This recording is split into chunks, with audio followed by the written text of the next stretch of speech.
Comment vous dire que je suis in love de ce drama? En fait, dès qu'il y a un personnage féminin fort dans une série, soyez sûr que moi je vais kiffer. Parce que...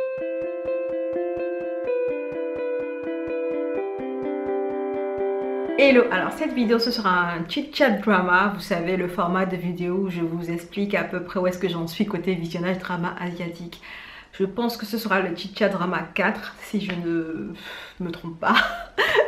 Et puis, bah écoutez, on y va, hein, go go go, que je vous dise à peu près ce que j'ai regardé récemment. Du coup, dans les dramas finis, le premier qui me vient en tête là, c'est One Spring Night. Je vous avais dit que parfois quand je ne sais pas quoi regarder, en fait, je passe mon temps à re-regarder ce que j'ai déjà regardé comme drama et que j'aime bien. Et du coup, One Spring Night, c'est un de mes chouchous dramas coréens en fait. Il a une ambiance mélancolique que j'adore par-dessus tout. Du coup, One Spring Night, c'est l'histoire d'un père célibataire qui va rencontrer dans sa pharmacie une femme qui a déjà un copain. Et ils sont à 2 doigts de se marier, je crois, à peu près. Et ça va être, les deux vont développer des sentiments l'un pour l'autre. Et en fait, il va y avoir tellement de complexité dans leur manière de se mettre ensemble parce que apparemment en Corée du Sud, vous savez, être père célibataire, c'est un tabou. Enfin, c'est un peu comme une tare. Et du coup, pour une femme célibataire qui n'a aucune tare, c'était pas forcément bien vu pour elle de se mettre avec le père célibataire. Donc en fait, ce que j'adore par-dessus tout dans ce drama, c'est l'ambiance mélancolique qui entoure l'histoire, qui est juste mouah, mouah, mouah. Et puis les personnages, l'acteur principal que j'adore par-dessus tout, j'adore ce bonhomme. Sincèrement, c'est un acteur que je trouve trop beau, sincèrement. J'adore comment il rend à l'écran. Non mais j'adore ce monsieur. Et aussi, bien entendu, j'ai bien aimé comment on nous faisait tomber pour leur amour petit à petit. Comment est-ce qu'on apprenait à tout lâcher prise en fait et à se dire, bah oui, ils sont faits l'un pour l'autre. Honnêtement, c'est une belle romance et c'est un K-drama romance que j'adore, vraiment, que j'adore beaucoup. Ensuite, j'ai fini aussi Love Class, qui est un coréen drama, c'est un BL de 6 épisodes de 20-25 minutes à peu près, c'est un BL plutôt short. Grosso modo, enfin l'histoire est celle d'étudiants qui prennent une classe qui s'appelle Love Class où ils sont censés apprendre les relations amoureuses et tout ça. Et il y a deux mecs qui vont se retrouver à former un groupe pour pouvoir, vous savez, faire tous les examens ou tous les devoirs qui seront dus pour la classe Love Class. Du coup, ils vont apprendre à se côtoyer et puis il y aura un incident où il y aura un bail de stalking qui va les rapprocher parce que vous savez la dangerosité des situations, le cœur qui s'emballe et tout ça. Bref, c'est un BL coréen en fait qui m'a personnellement vraiment déçue. Je ne sais même pas quoi en penser parce que je trouve qu'il n'est pas bon en fait. Je trouve que les acteurs, ils ont essayé de faire du mieux qu'ils pouvaient, mais l'histoire, elle ne tient pas vraiment la route. Il y a des rushs que je ne comprenais pas forcément. Enfin, il y avait des scènes qui se succédaient et on sentait qu'ils avaient vraiment manqué de temps pour permettre à l'histoire, en fait, vous savez, de prendre. Parce que honnêtement, j'ai trouvé ça un peu bâclé, je sais pas. Personnellement, j'ai pas aimé, c'est plus que ça. C'est... Ouais, c'est ça en fait. C'est... Voilà. Ouais, j'ai pas aimé plus que ça. Ensuite, j'ai fini Boys Lockdown, qui est un BL filipino de 6 épisodes de 25 minutes à peu près, je crois. Et c'est tout l'inverse de Love Class. J'ai adoré ce BL Boys Lockdown. Honnêtement, l'histoire est...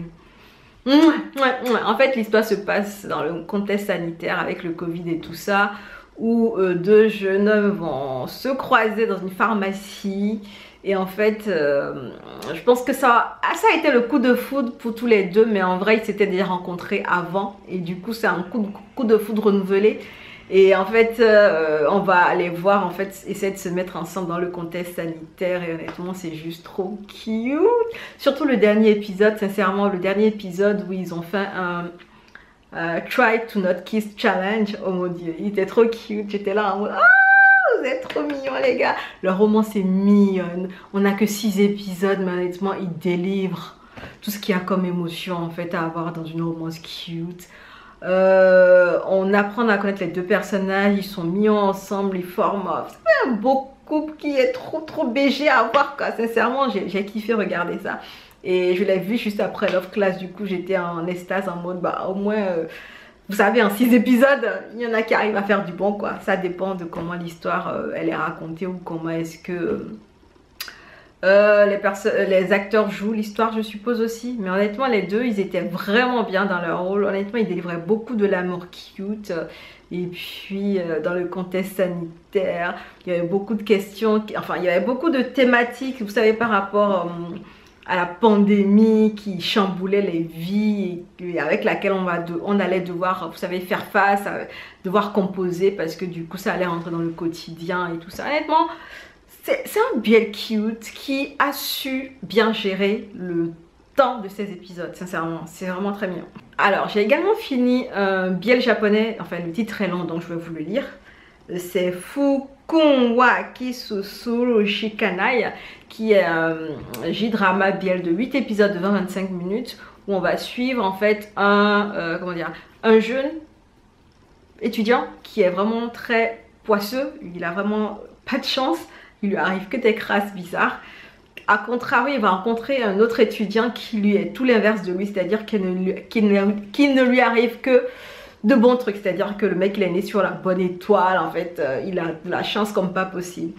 Et notre mec malchanceux va remarquer que quand il côtoie le mec très chanceux, en fait ça annule enfin tous les mauvais trucs qui lui arrivent. Du coup il va lui demander de sortir avec lui et du coup ils vont se mettre ensemble, sachant que l'un demande à l'autre de se mettre avec lui pour un but un peu intéressé puisqu'il veut profiter de la chance de l'autre et que l'autre en fait il a apprécié le caractère du malchanceux qui malgré tout ce dans quoi il se retrouve a le sourire et voit le côté positif des choses quand même. Donc c'est une romance BL qui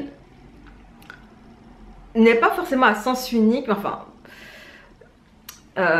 bon honnêtement j'ai trouvé que c'était très vanilla en fait. C'était vraiment très vanilla. C'était une BL. Qu'est-ce que je raconte? C'était un BL qui pour moi il faisait plus lycéen que étudiant. Personnellement c'est comme ça que je l'ai vu. Enfin c'était vraiment très vanilla. Ouais c'était hyper vanilla les gars. C'était grave vanilla. C'est pas que je n'aime pas les trucs vanilla. Hein. J'aime les trucs vanilla mais c'est juste pour vous mettre dans le contexte du truc. C'était vraiment très vanilla. Du coup dans les dramas vanilla là ils construisent les épisodes d'une manière très comment dire, très habituelle, c'est à dire que ils vont commencer par des problématiques, le mec il va se poser des questions, enfin il va se retrouver dans une situation où en fait il va remarquer un bon côté de l'autre et il va vouloir changer lui ce qu'il ressent par rapport à l'autre parce qu'il se dit que l'autre est gentil et que il ne peut pas lui faire ça et genre il va le défendre plus tard. Enfin vraiment c'est du vanilla quoi. Personnellement ouais je m'attendais à mieux mais bon écoutez c'est ça que j'ai eu donc heureusement que c'était pas plus long. Personnellement heureusement que c'était pas plus long, c'est ce que je me suis dit finalement. C'est ce que je me suis dit. Alors j'ai fini également un autre drama qui du coup est un drama chinois ça s'appelle Zhang-Gong-Zhu Zai Shang qui est un drama de 28 épisodes de 2 minutes. Je pense que c'est ce qu'ils appellent les web-séries en fait et du coup en vrai est-ce que c'est une série ou un drama, je sais pas dire hein, parce que 2 épisodes, enfin 28 épisodes de 2 minutes, on est à 1 heure à peu près. Ouais, ça fait 1 heure quoi de visionnage. Ça fait le temps d'un film ou le temps d'un épisode d'un drama coréen. Donc voilà, moi j'ai bien aimé, c'était plutôt court du coup, en fait il concentrait les actions et ça allait beaucoup plus vite, en fait le rythme était très soutenu. Et ce qui est bien, c'est que moi j'adore les badass et l'histoire raconte l'histoire d'une princesse qui est la sœur aînée de l'empereur, qui est du coup très badass et qui a à cœur en fait d'aider son royaume et tout ça et qui est prêt en fait à se faire passer pour la méchante du moment que le peuple finalement est aidé au maximum, quelque chose du genre, enfin je crois, hein, c'était un truc du genre, ouais. Et du coup, tu as un espion qui va s'infiltrer chez elle pour essayer de la faire tomber et il y aura une romance entre eux ou un truc du genre. Ouais, c'est ça. Et du coup, honnêtement, la princesse, je vous jure, elle était badass. Badass comme pas possible. Honnêtement, oh, ses expressions. Et puis son maquillage était on flic, les gars. C'était vraiment du beau travail. J'ai kiffé. Les dramas en cours. Actuellement, je regarde Why Her, qui est un coréen drama. Ce sera 16 épisodes, je crois. J'en suis à l'épisode 6 actuellement. Et comment vous dire que je suis in love de ce drama? En fait, dès qu'il y a un personnage féminin fort dans une série, soyez sûr que moi, je vais kiffer. Parce que du coup, dans Why Her, on suit une avocate qui est talentueuse as fuck, les amis. Elle est talentueuse. Et en fait, son talent n'est jamais remis en question. Si vous voulez ne pas aller en prison, il faut passer par elle. Sinon, vous partez en prison. Elle traite les cas les plus complexes. Elle connaît les mailles du filet. Elle sait comment... Et honnêtement, ce que j'adore dans ce drama, c'est le côté badass de cette avocate-là qui, en fait, arrive à dominer dans un monde d'hommes, en fait. Honnêtement, elle arrive à dominer dans un monde d'hommes. Et derrière, il y aura aussi une revanche qu'elle voudra prendre parce que, du coup, elle a commencé au plus bas de l'échelle et elle a grimpé parce qu'elle veut dépasser certaines personnes pour pouvoir les écraser plus tard. Donc, honnêtement, là, on est dans une ascension. Non. Là, on la découvre, elle est en train de... Enfin, elle est arrivée déjà pas loin du top. Mais il y a eu un incident, en fait, qui l'a fait reculer un peu. Donc là, elle va essayer de regravir les échelons et arriver au top et marcher sur les gars, là. Ah, j'ai hâte de voir sa revanche. Sincèrement, c'est très intéressant. Honnêtement, on enchaîne les épisodes comme des petits biscuits qu'on trempe dans du lait. Ouais, c'est trop bon. Je suis également dans la même lignée Yves, qui est un coréen drama, qui fera 16 épisodes aussi. Je suis à l'épisode 6 également. Et honnêtement, je suis in love, mais pas autant que Why Her. En fait, Yves, j'ai voulu le regarder parce que ça faisait longtemps que je n'ai pas vu l'actrice qui a joué dans It's Okay Not to Be Okay. Que j'adore en fait, sincèrement. J'aime trop son visage. Honnêtement, cette femme est tellement belle. Sincèrement, comment est-ce qu'on peut être aussi belle? Bref, je veux pas m'éterniser sur ça, mais c'est une très belle actrice. Et honnêtement, j'avais kiffé la vibe qu'elle dégageait dans It's Okay Not to Be Okay. Et du coup, en fait, j'avais hâte de la revoir dans une série parce qu'il y avait eu un boycott, parce qu'elle avait eu un scandale, je sais pas quoi là. Bref, elle revient à l'écran et ça fait plaisir de la revoir dans un rôle où elle est vengeresse. Et en fait, elle est prête à se brûler les ailes juste pour faire plonger des personnes. Et honnêtement, c'est tout aussi bien. Mais c'est un cran un tout petit peu moins bien que Why Her. Mais c'est vraiment très bien aussi parce que elle est dans une vibe de grande revanche. En fait, elle a planifié son plan depuis qu'elle avait 16 ans. Et du coup, là, elle est en mode mastermind. Elle place ses pignons. Elle est là en train de séduire.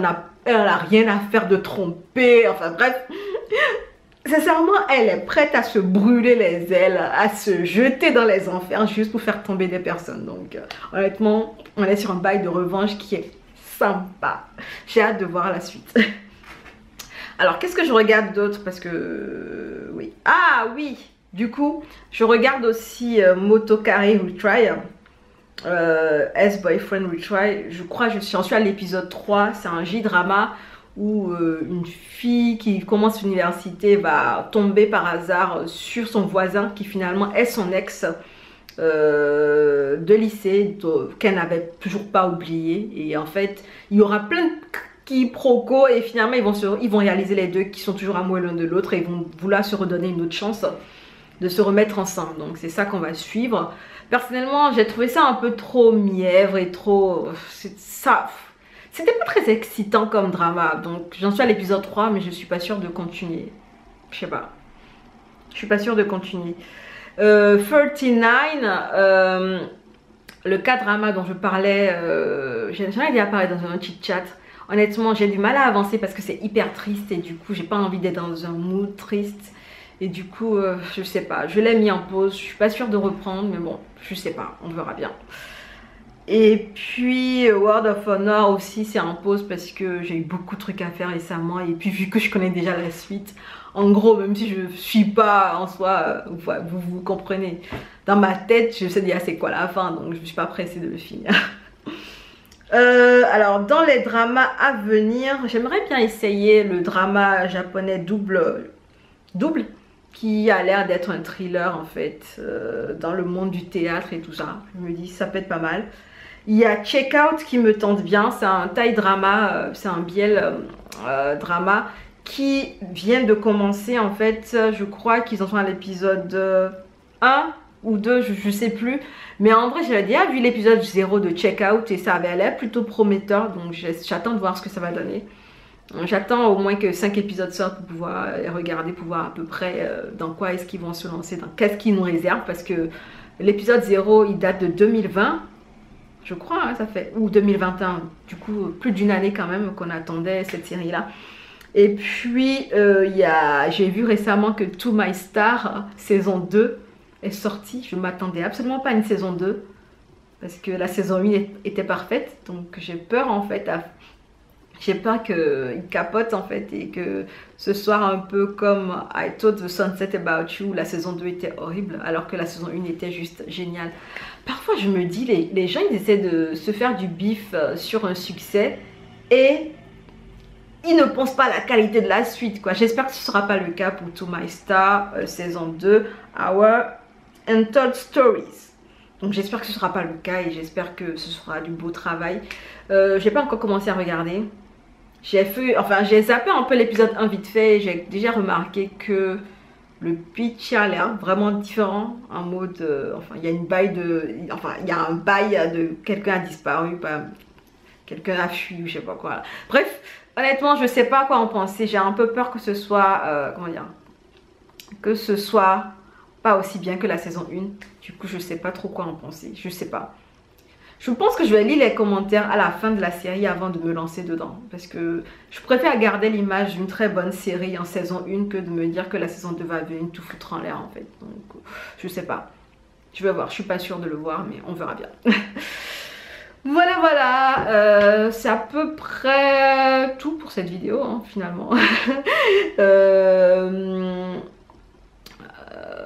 Qu'est-ce que vous regardez actuellement vous? N'hésitez pas à glisser tout ça en commentaire. Pour ma part, je vous ai déjà montré ce que je regarde actuellement. Donc voilà. On se dit à bientôt dans une prochaine vidéo. Et en attendant, prenez soin de vous. Allez, ciao!